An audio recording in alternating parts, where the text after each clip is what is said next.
So, all right. Welcome. I'm so excited to be here for Intercultural Spark.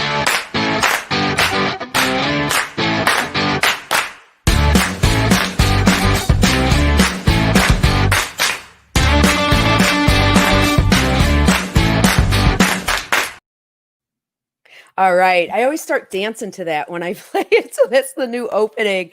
I am so excited today. So my guest is Dr. Narketta Sparkman-Key. She is a global health and human services expert. She's an award-winning speaker. She is a published author.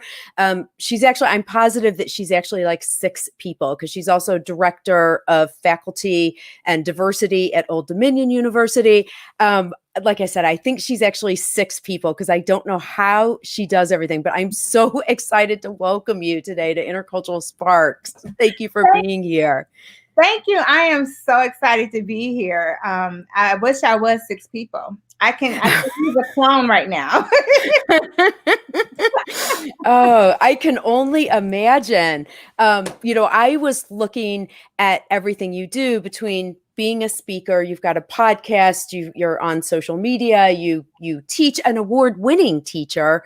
So I was kind of glad we spoke ahead of time to narrow down our focus a little bit around some of the cultural exchange programs and the service learning program that you do with Jamaica, the study abroad program.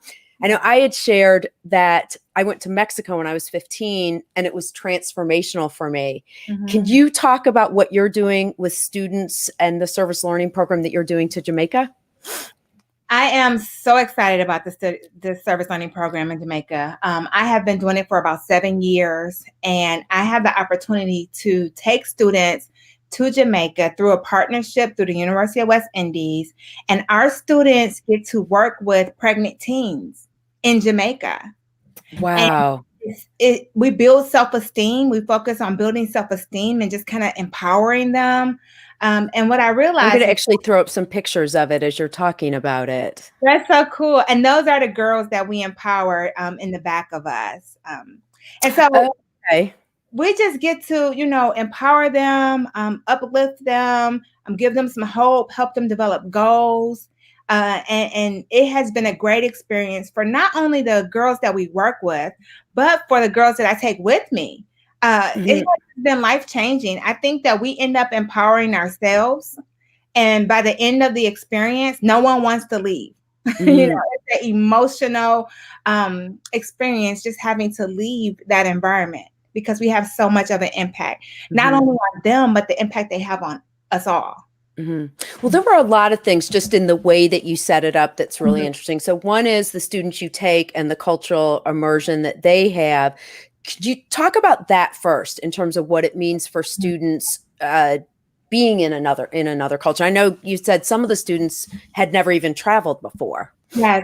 I think the cool part about this program is that we introduce them to Jamaican culture, every aspect of the culture. And the program is affordable. So it allows for students who from lower socioeconomic status backgrounds to be able to attend the program. And what we end up getting is that students who have never been on a plane, never thought that they would even travel out of the country, they work hard to make sure that they can go. And when they get there, they have a number of cultural experiences. And what I mean by that is that sometimes some of our students are students of color, many of them are, and these students of color have never been in a country where being of color was a dominant, right? But they were in the dominant category. They've always been in the minority category. And so it has an impact on them. They learn about a new culture that is very vibrant, very proud culture. They know their history and they learn about that. And also, I think that it challenges some of their own views of being in the United States. Being in the U.S., we have our own sort of, values and beliefs that we bring to the table. But when you go to Jamaica, there's cultures within a culture, and those values and beliefs don't always align. So we do things like visit the Rastafarian village and learn about Rastafarian culture and what their beliefs are, which is so different from some of the beliefs that we have. So our students values and cultural identity is challenged, but that also helps them to grow. They learn how to not tolerate other cultures, but be open and embracing that there are going to be cultural differences, and it's okay to be different. I think You that, know what's, oh, sorry. no, please, please. Well, so I was going to say, and I'll probably even blush as I say this, you know, these unconscious, I believe it's important when you have unconscious bias to acknowledge it, because that's the way to move around it. And what I'm getting at is, you described the program to me about this group of students going to Jamaica, and the way that I heard it was this like idea of sort of like, you know, the good people of America going down to Jamaica to help. And so I assumed two things that were wrong. One is, I assumed that most of the students were white, which was not the case, but for some reason that was that vision. And the other thing is, I also assumed that it was us sort of helping them, but in the program, because it's at the university, you said that the students, the young women, the pregnant teens also kind of have an opportunity, that they're sort of meeting on a little bit more of common ground almost. Is that? So we do the program through a partnership that the university has. The program is not really it's really at a center that is trying to support pregnant teens.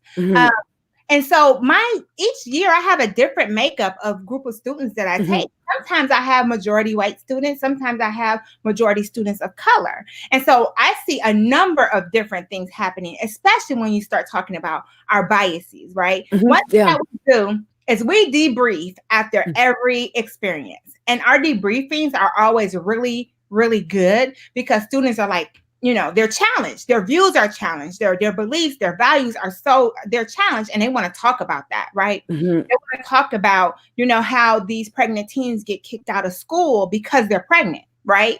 But the males, they don't have that same issue. It's the women, right? And so we talk about that and how that may be different in the United States. So we do a lot of exploring of unconscious bias, but I would say that we go there to work with pregnant teens. But it's not necessarily that it's these people in the United States going to provide this service. We partner with the organization and we ask them, how can we help? We're not. That's so important. That is so important. Yep. What can we do to support what you're doing? And is there anything that surprised you from that? Like when you asked, how can we help you? Was there anything that surprised you in terms of what they needed? No, it wasn't surprising. I think that, you know, I look at the literature and the research and stuff. When we talk about pregnant teens, of course, some lower self-esteem is going to be in the mix of that. But one thing that's culturally different is the shame that comes with it. Sometimes they're ostracized by their families because the family has so much hope in them being, you know, something great, and they feel like having a baby is going to prevent that. And so what we come in and do is we tell them, you know, yes, you have a baby, but you can still do these things. And what I found is that our students have so many unique stories and unique backgrounds that they can actually share their experiences with self-esteem development, their experiences with feeling like they can't achieve their goals, maybe because of mistakes they've made. They really sort of relate with the girls, and the girls not because they can relate.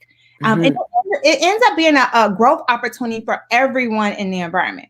Because they all grow in regards to self-esteem. The lessons are relatable for each party.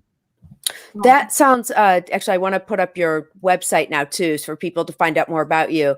If anyone's listening, so if people are listening live or have questions, or even after the fact, anything you put in the comments, we're able to see as well. So I know you mentioned some of your students may pop by, so we'd love to hear that. What you just talked about though, Narketta, does not happen by accident. So this way that you've got the debriefing and the mutual participation and everything, like that. So I know that you are brilliant on this subject. Like I know you're award winning, you've published articles about it, but what's your process for building all that into the program? Because that does not happen by accident. It doesn't. And honestly, we work at it. So from the time that the last program ends up until the time that the next program begins, I work with team at University of West Indies, because they have some of these partners Mm-hmm. already. And we discussed, what went well, what didn't go well. How can we do it differently? We talked to our partners at the organization to find out, Mm-hmm. what do you think we should do differently next time? So it's not just, us coming in and just, making up stuff from the beginning. It's Mm-hmm. me trying to figure out, what do our students need, but also what does the population that we're working with need, right? Mm-hmm. And my goal is to not just have our students go right in and start working with the girls with having no knowledge of the culture. We Mm-hmm. first immerse ourselves in culture and all the assignments that we do within the Do you class. do that in country or before you go? We do that in country. Mm-hmm. I have gotten resources from the organization that we work with. I embed those things in the classroom. They have activities to learn about the culture, and we talk about what are their views of the culture. We talk about the stereotypes, the myths, all of those different things before we go. And then the very first days that we're there, we're immersing ourselves in the culture. We're actually doing things to learn more about the culture. They get a lecture from some of the profound professors from University of West Indies on culture alone and history alone. And it is amazing, because a lot of what they thought Jamaica was is not, right? It's the myth, it's the stereotypes. And so they get all of that before they even go work with the girls, because it doesn't make sense for them to go work with these teens and not have a good understanding of the culture of Jamaica before they get there. Right, because there's such a huge connection between culture and values, or culture and communication styles. And so you've got to be able to do it from the cultural vantage point of the people you're working with. Yeah. So, Yeah. I know one time years ago, this was years ago, I worked with the Newbury Street League in Boston, and all the merchants on Newbury Street, which is sort of Boston's Rodeo Drive. We wanted to make a donation to a high school that was on Newbury Street, but that was a more urban high school. And so everyone was like, all the people on the board were like, they probably need books. They probably need like notebooks and school supplies. And so we went, of course, like, this is so important. So I went and met with the principal and said, what do your students really need? And what they needed was scholarship money for trips to Israel. They were doing international travel. And it's just so important to actually go in and ask what people need before you try to just go in and help people. Right. And Americans have this reputation of going into countries like, oh, here come the Americans, we're going to fix them, right? And we can't go to other countries or other places and just assume that we're going to fix them and we already have the insight on what it is they want us to do. It's better to go in with a partnership and find out, how can I help you? And will you allow me to help you? Will you allow to support the efforts that you're already doing? And so I had to build that relationship on time. In Jamaica, it's very formal. You don't come in and say you're going to come and do a program or anything like that. It's very formal. And I went through the formal process of meeting with the people who are over the program, writing letters, showing them the types of things that we are planning to do, asking them for insight on what we should change, what they would like to see more of, how it can be more beneficial. An example of that is, every year I write a grant. The grant is for books. It's for books to take to give to the girls. And it's a workbook. And what they wanted from us is, once we leave, how can they continue with the self-esteem development? And so now they have workbooks that they can continue to work with the girls with throughout the year. So we get it started, we get the program started, and then they can continue with those activities after we left. And so that was something that came from them. I didn't know that was a need, in the beginning. And so it's evolved over time, where they identify what their needs are, and we try our best to support that. It's nice that you've had such a long relationship as well, to be able to build that over time as well. Yes. And people are more comfortable. They know what to expect. They know, who I am, because they're also very protective. This is a vulnerable population. They don't want people to come in and further hinder this population, provide more barriers for them. They want people to come in to help and support and build. And another cool thing that we do with them, we do a women's empowerment.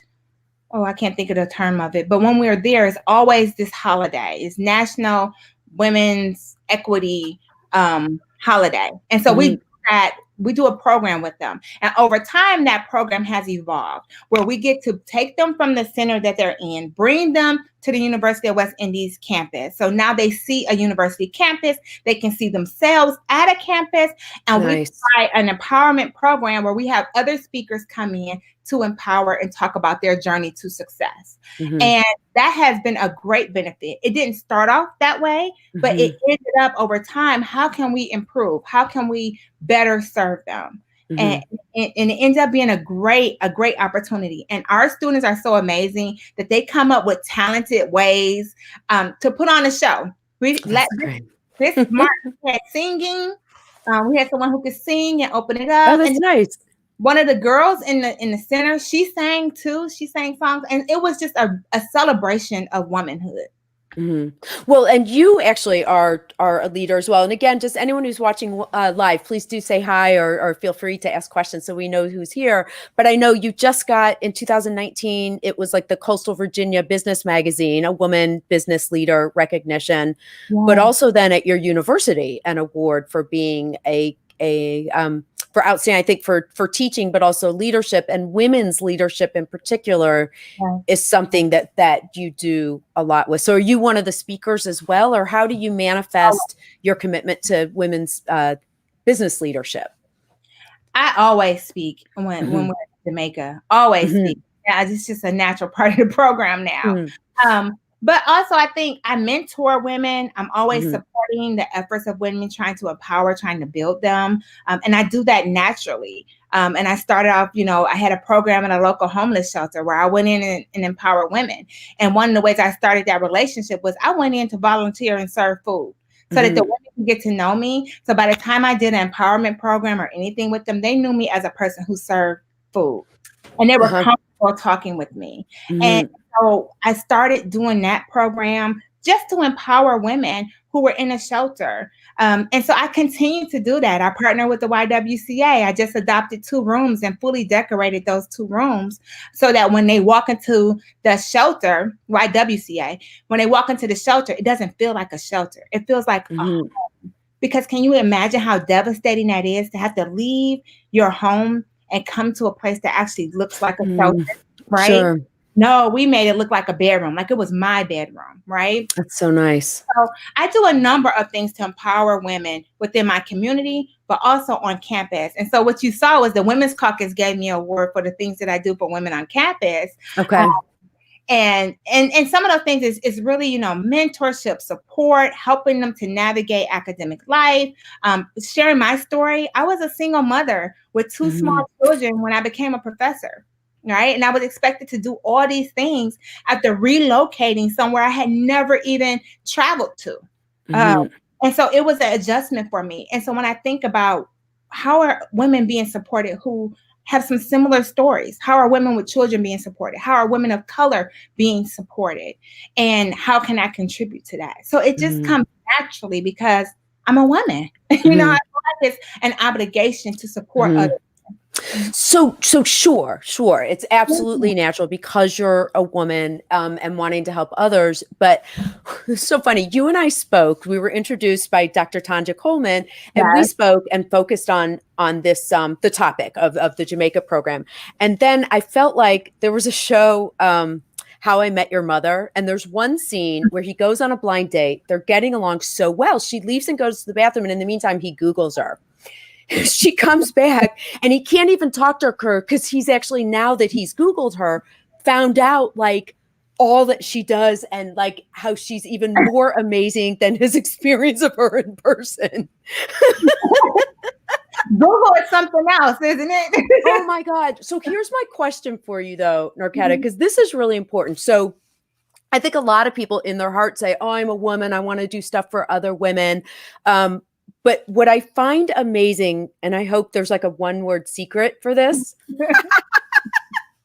because not only do you align your values, so you align your values with your actions, but you also seem to be able to synthesize all these different parts of you into like one super powerful being.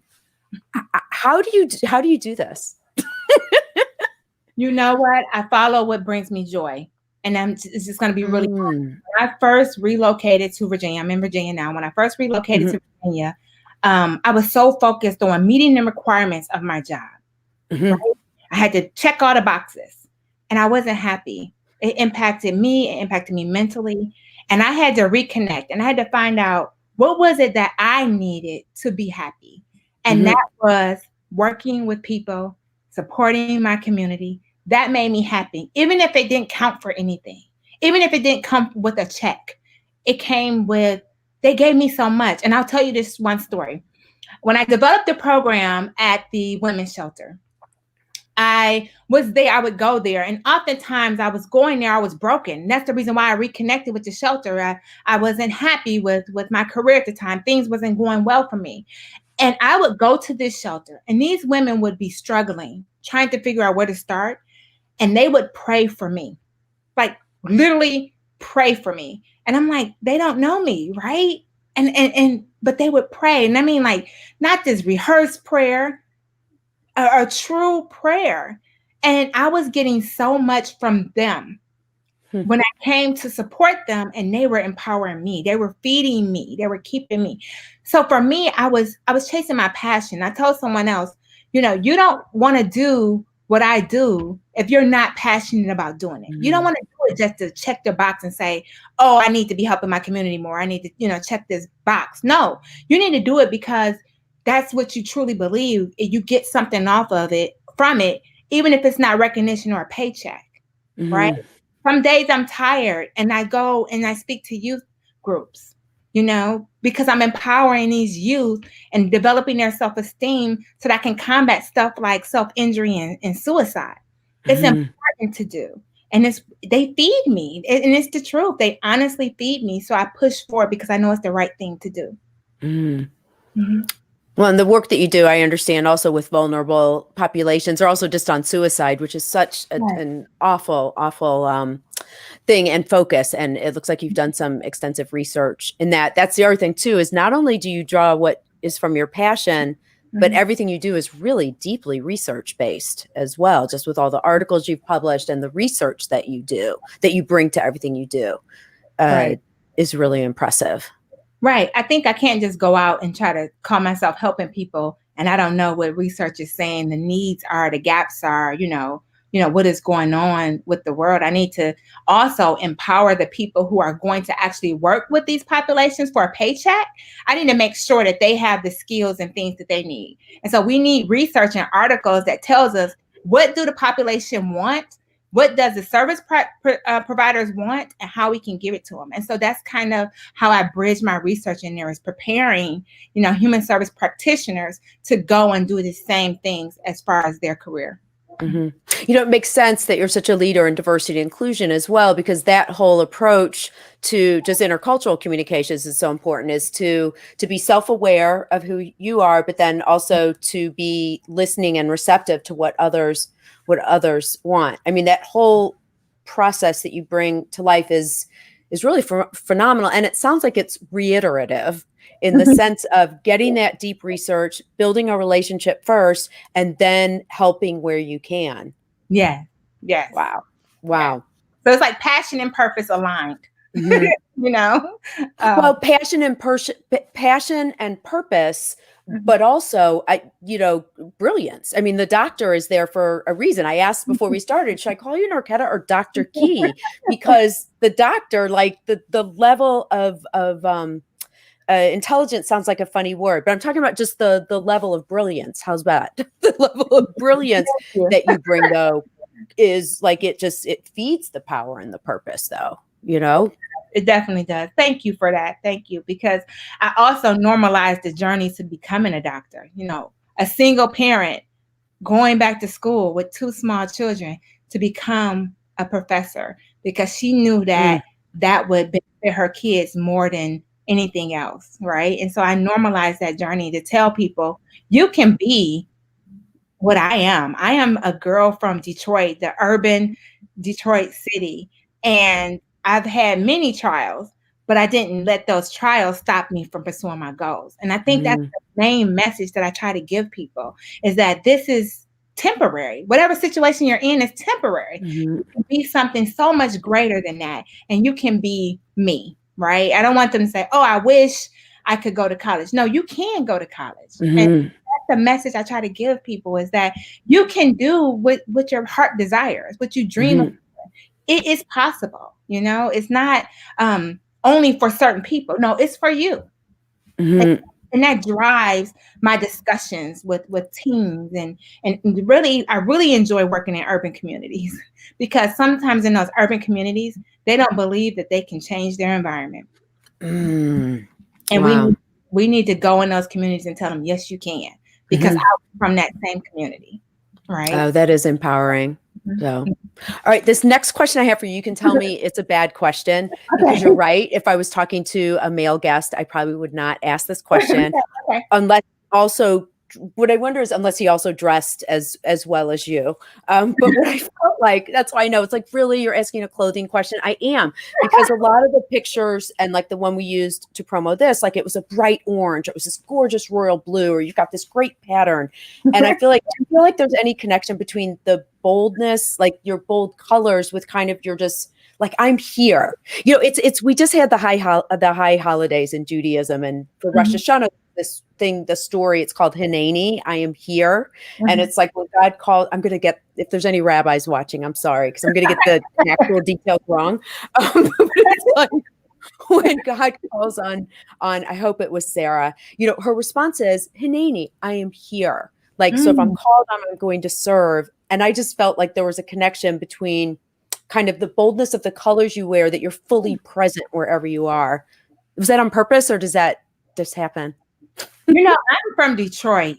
So Mm. I tell people I'm a city girl, and we Mhm. dress, Ah, okay. we dress for everything. I mean, and we're bold, and we use colors, and we use patterns. And I just think I embody that. But I will also say it's very difficult not to recognize that I'm in the room. And that's also Mhm. important, Yep. because people of color sometimes fall in the shadows when they're the minority in a room. And I'm often in rooms where there's just me that look like me, Mhm. right? But it's very hard to not recognize me, because I'm sort of there. I'm present. I'm colorful. But I think I picked that up as being a city girl. Yeah. And I love fashion. I'm like, okay, what can I play with in my closet now? Right. Mhm. Especially for Zoom. What can I do with Zoom? Sometimes I make Right. some glasses to spark the look, Mhm. or whatever. But I find enjoyment also. I tell people some days that I look my best Mhm. may not be the day that I feel my best, but I make sure I look my best on those days, so I can kind of psych myself into feeling much. Okay. Mhm. Actually, I do get that. It's like, what is it? Fake it till you make it, right? Yes. For sure. Well, I've one other question, because it turns out today is National Podcast Day. I didn't know that there was a National Podcast Day. But tell me about your podcast, because you also have a wonderful podcast that I know is available on Spotify and probably every place that people watch Yeah. your podcasts. But can you tell me about that, about Making It Plain? Yeah, so I started making it plain during the pandemic, during March, right? And I have been talking about it for a while. And I wanted a podcast to really focus on Black issues, Black families, and Black women. I Mhm. wanted to focus on the issues um, that's important to us, but put in layman's terms. Okay. And I think that's so important. I'm in the academic world, we use a lot of terminology that people don't know. We do a lot of research that common people may not know about. And it's a way for us to push some Mhm. of that research and some of those ideas out in a very plain way that Mhm. my listeners can really understand and connect with. And Is so there an that example of one? Like, what would be an example of that? Oh, so I have researchers, my colleagues, I've had different Mhm. colleagues and stuff on. So example is we talked about mental health, and we talked about women's mental health. And I had some mental health scholars who had published on the topic, and they came and they talked about it, but they talked about it in a very real way, relating personal examples Mhm. to their findings and really concrete things that people can do.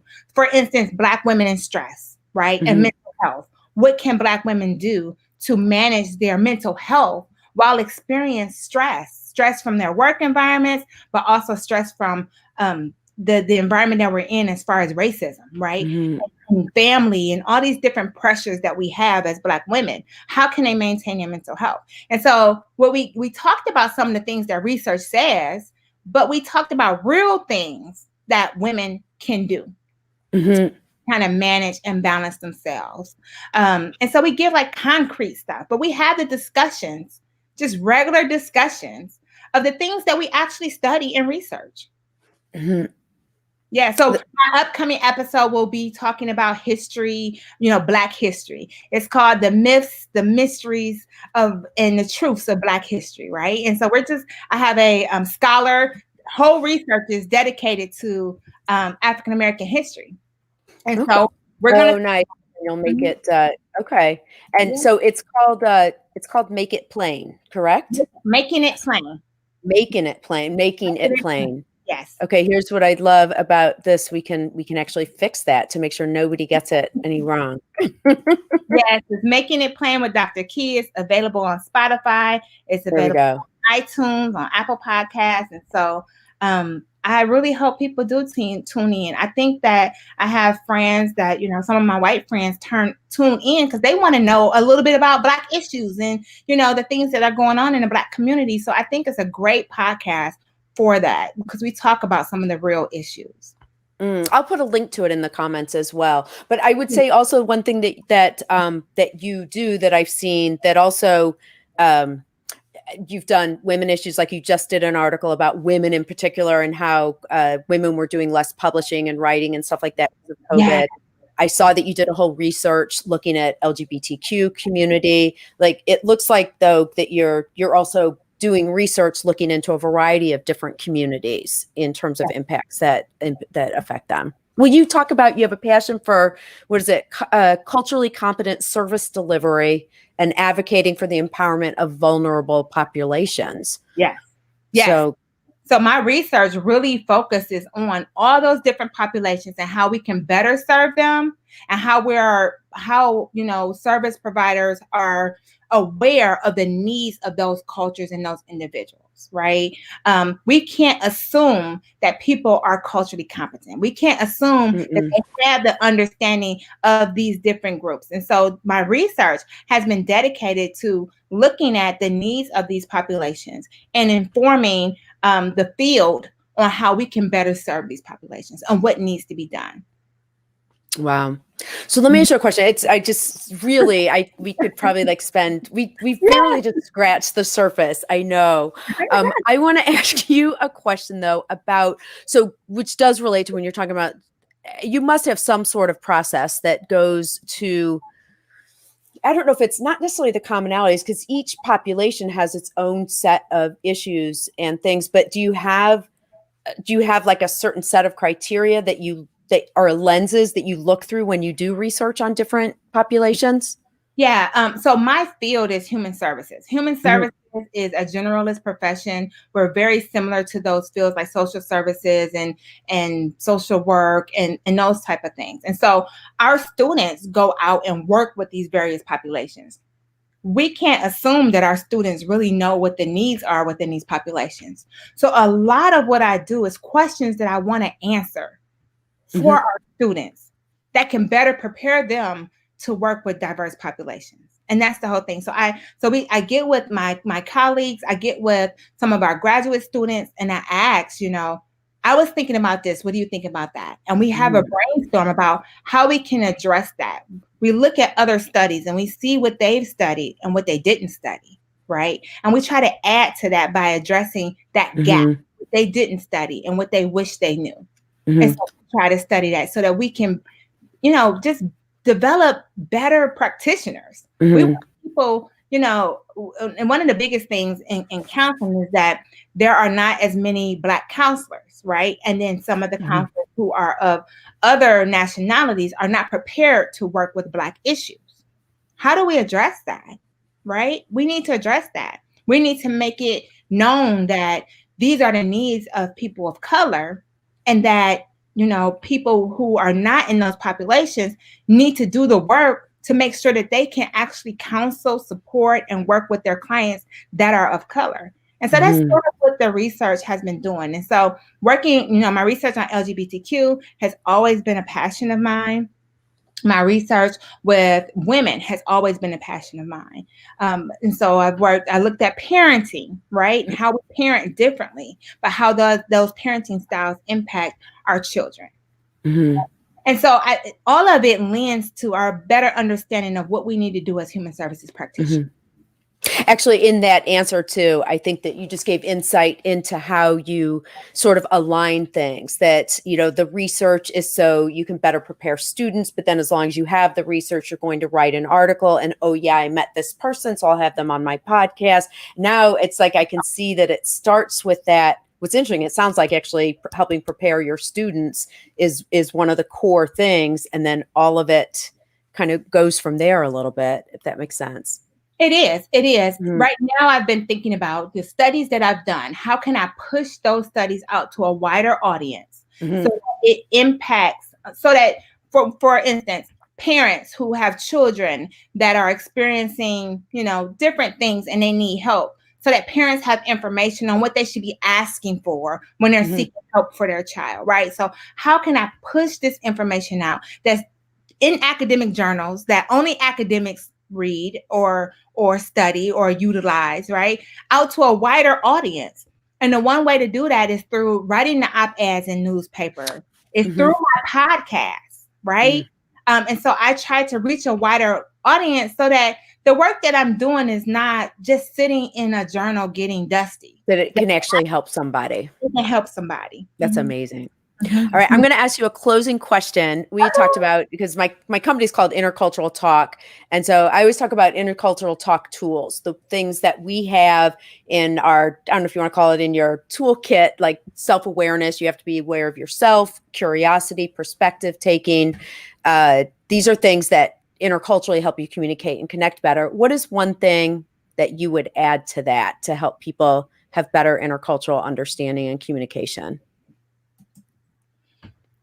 I think that people have to be open to change, open to receiving information that's different from themselves. So I would say a sense of openness, because we can be self-aware of our own views, but at the same time, we protect those views because they're ours, right? My grandmother has taught me this. It's been passed down from generation. My grandmother would never tell me something wrong. But we need to be open to, maybe grandma didn't tell you all of the story, right? And maybe there are other perspectives that you should be considering, right? So that sense of openness, not being so closed where you're not willing to take feedback from others, you're not willing to change and grow in new ways. Because you can be curious about different things, but that doesn't mean you're open to your curiosity. Interesting. Sure. We want open to receive it. Yeah. Open to receiving new things and be willing to grow and change. So I think openness should be there. Perfect. Thank you so much.